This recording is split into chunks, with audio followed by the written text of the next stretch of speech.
Hey, that's pretty bad.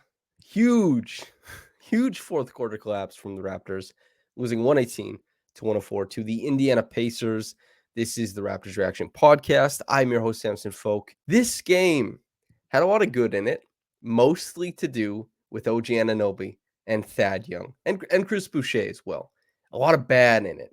And that bad had some players specifically, which I'll get into, but also the Raptors on the wrong side of a play style change, on the wrong side of the Pacers adjustment, and on the wrong side of a good shooting night, honestly. The Raptors, the biggest deal is that as their defense faltered in that fourth quarter, they gave up 36 points. That's a lot. Some of that is chickens coming home to roost on overloading on Tyrese Halliburton, him making really great reads as the passer, the primary initiator for the Pacers, and then just some really good shooting from the guys around that. Sure, some of it is transition and having guys like Isaiah Jackson come in, go 5 for 5 from the field, really athletic, finishing at the rim, getting to spots. Really, the Raptors who started this game playing Thaddeus Young at the 5. Otto Porter Jr. was also in the starting lineup. Koloko in his minutes was not good. Left the game with a hip pointer injury, then was cleared to come back in, but did not make his presence known in this game. And a guy like Isaiah Jackson to kind of come in, punch the glass, punch the rim as a threat there. And Miles Turner also providing quite a bit of pop there as well. The Raptors had a tough time containing all of that once the Pacers started to make shots, once the Pacers started to get into the swing of things on defense towards the end of the game. That's where the Raptors lost this one, in my opinion. These things are always tied together because you can never completely remove defense from offense or vice versa, especially in today's game. This isn't walk it up the court, initiate, triangle offense, try and glean like an advantage, get an isolation on a good spot of the floor, something like that. This isn't that basketball. There's almost one side of the floor, really, because transition, the quick pickup after a bucket, the quick pickup after a rebound to kind of get set, start things, early offense, mismatches, all this kind of stuff. It is so big. And especially for the Raptors, when they score 14 points in a quarter, they're most likely going to give up quite a bit on the other end because those few points, that means rebounds, that means leakouts, that means runouts, that means a lot of things. And on the other end, it means that the Raptors, they're getting scored on too. So they have to take the ball out of their own basket. They come attack a half court defense repeatedly. The Pacers in this one, a lot of times not having to attack a half court defense, especially in that 36-14 run over the course of the 12-minute fourth quarter. It was tough, man. It did not go well. It went quite poorly. I guess I'll also add, just for posterity's sake, in case you didn't know, Pascal Siakam still out, Precious Achiuwa still out, Kem Birch still out, and Fred VanVleet with that illness that took him out of last game against Oklahoma City, still out for this one. The Raptors started out this game with OG, Otto Porter Jr., Thad Young, Scotty Barnes, and Gary Trent Jr., and they lost the first quarter by 2. They won the second quarter by 15, though. That was extremely promising. A lot of it had to do with the less than stellar lineup that the Pacers walked out on the other side of the floor, but it also had to do with Thad finding a nice stretch of basketball. I mean, guys like Flynn, guys like Boucher, Banton even, right? Banton, he had what, two threes in this game. Both of them catch and shoot, both of them nice. He also hit like an 18-foot pull-up jumper.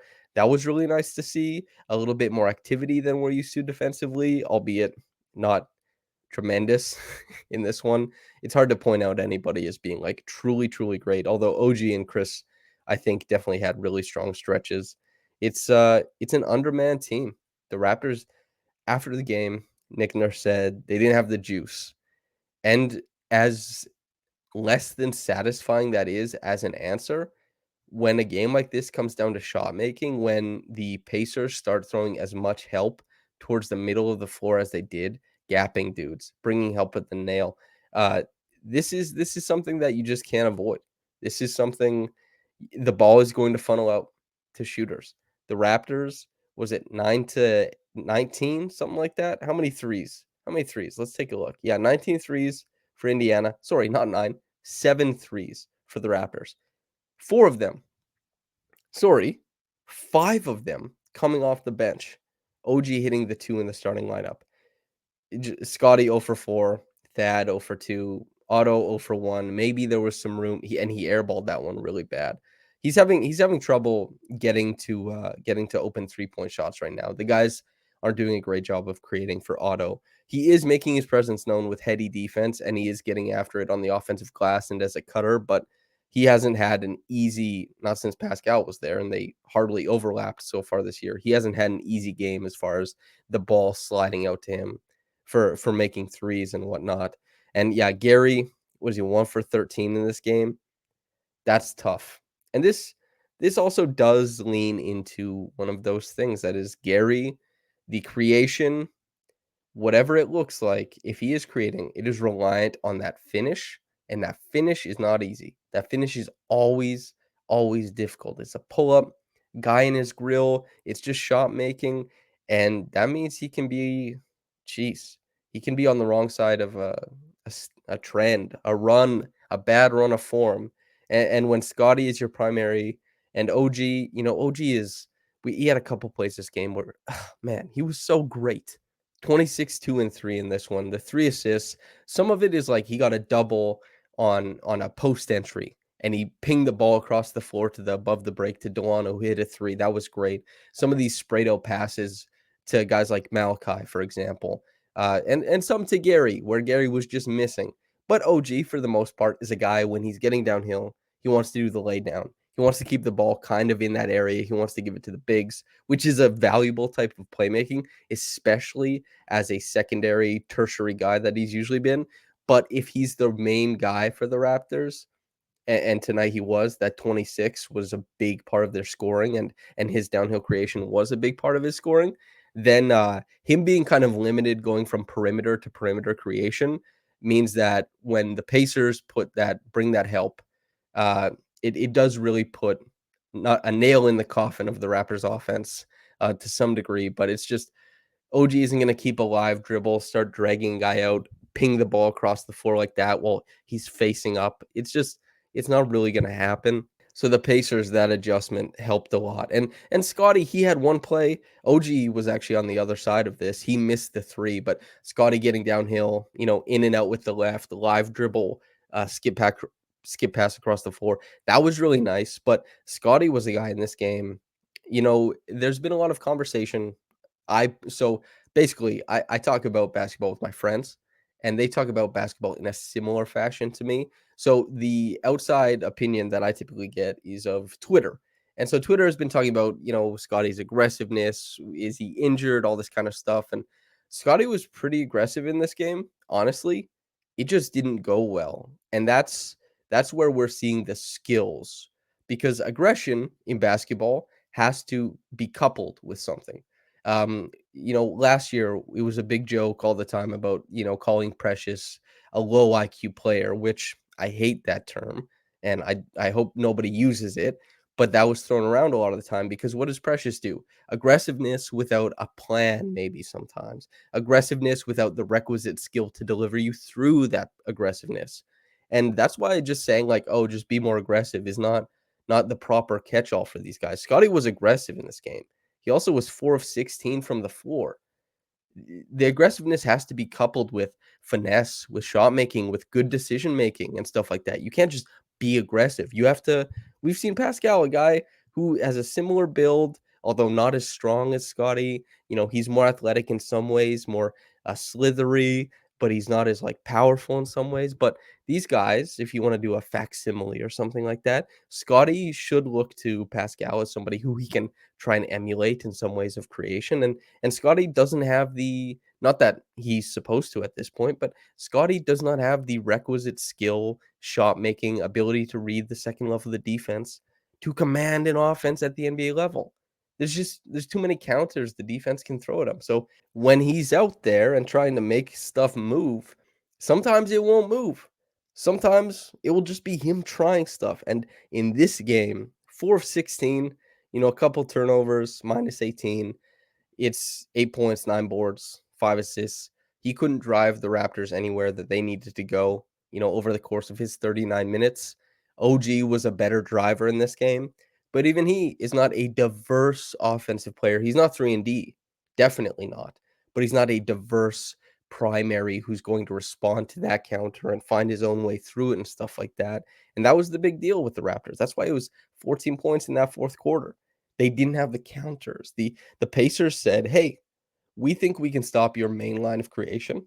We're doing it now. Find another way." They didn't find another way, and that was the biggest deal, and even, like, the early part of the game where the Pacers were kind of spread out and the Raptors were really getting to the rim, like, Chris Boucher was awesome in this game, 19 points, 7 rebounds.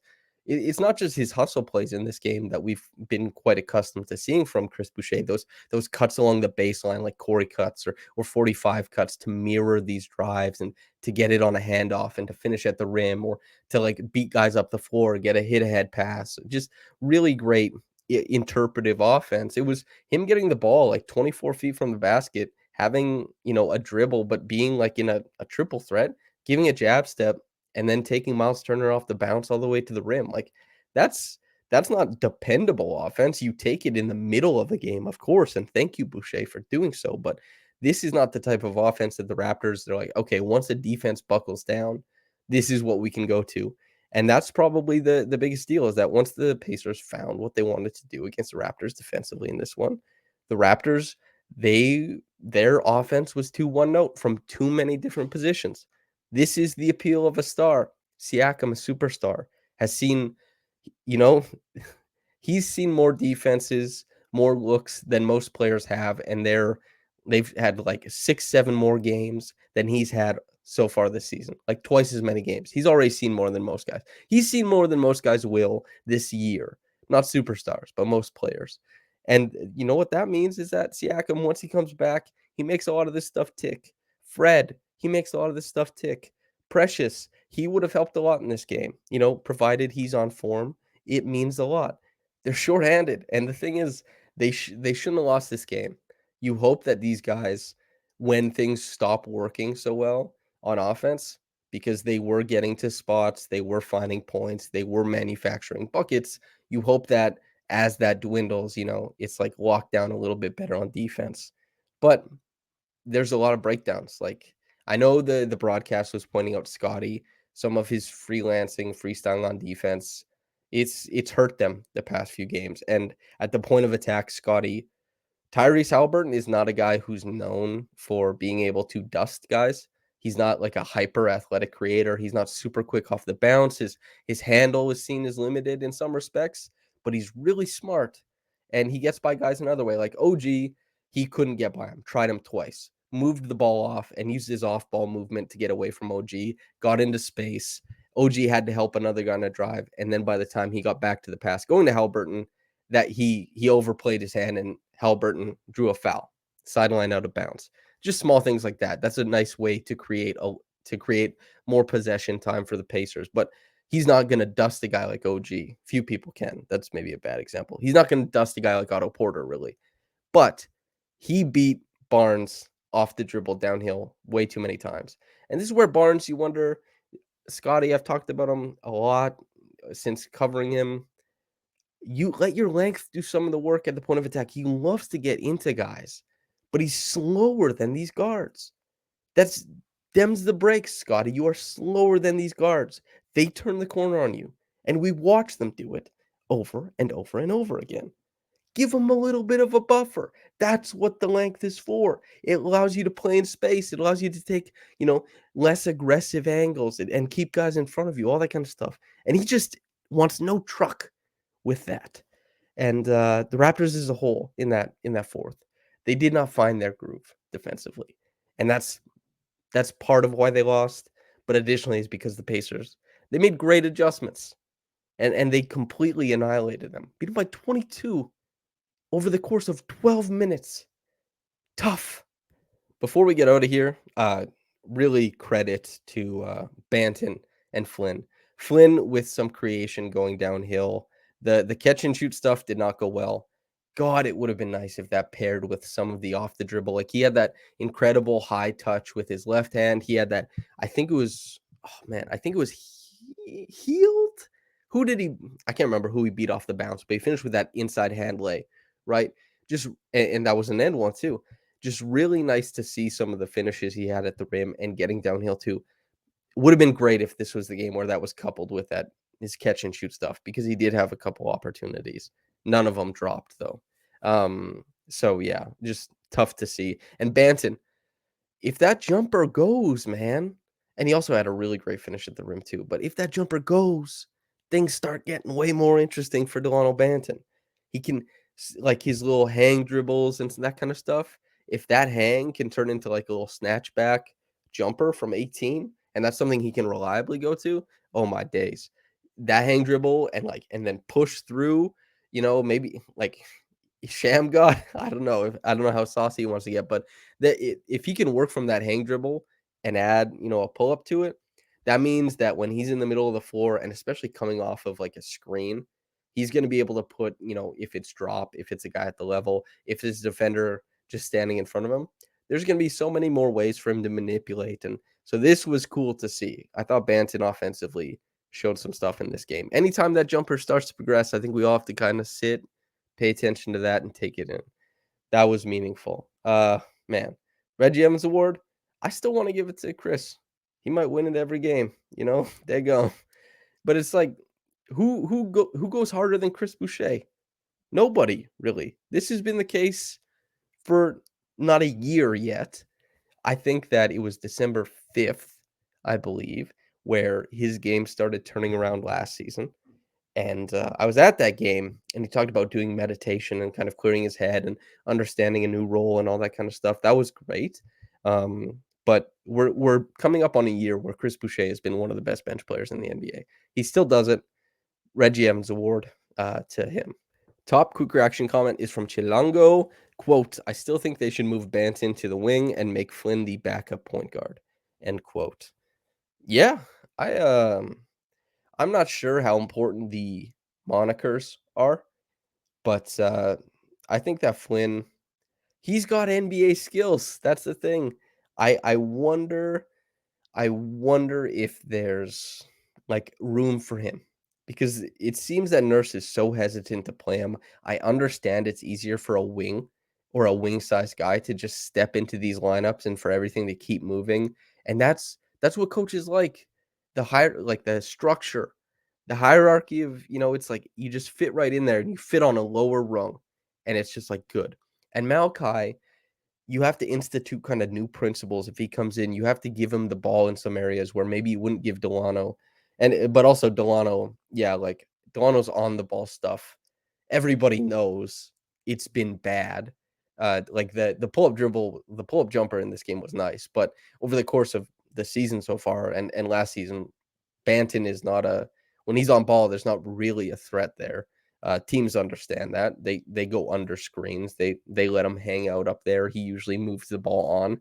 And yeah, so who knows how that develops over the course of the season, over the course of his career. But Flynn, he shakes things up. The only question is it shaking up in the good way? That's the question. And Nurse obviously does not think that Flynn has been good enough to warrant that shakeup. He might be though.